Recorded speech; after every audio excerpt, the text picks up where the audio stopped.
গীতা থাকতেও জীবনগুলো রক্ষা হলো না কেন?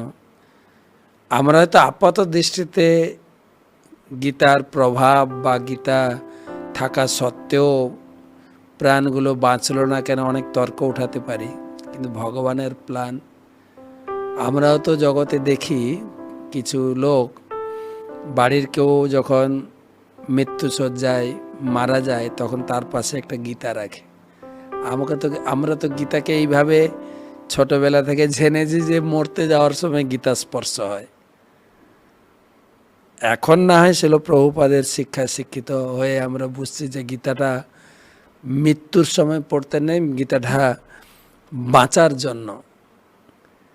তো যে কোনো কারণেই হোক গীতার সংস্পর্শে এলেই লাভ আর লাভ আর লাভ।